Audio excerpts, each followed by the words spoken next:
الله الذي خلق السماوات والأرض وأنزل من السماء ماء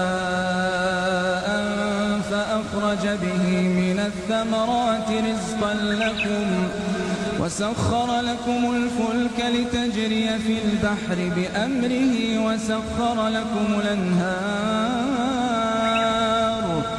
وسخر لكم الشمس والقمر دائبين وسخر لكم الليل والنهار وآتاكم من كل ما سألتموه وإن تعدوا نعمة الله لا تحصوها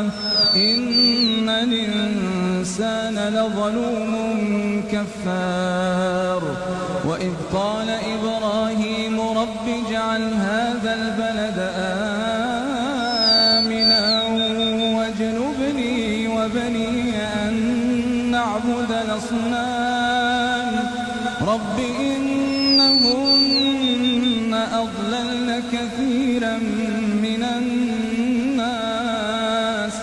فمن تبعني فإنه مني ومن عصاني فإنك غفور رحيم ربنا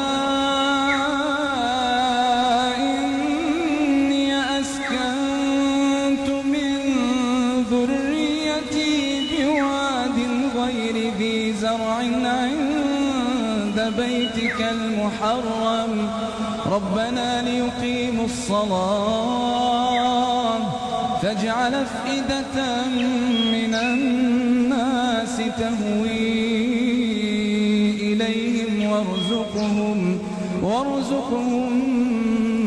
من الثمرات لعلهم يشكرون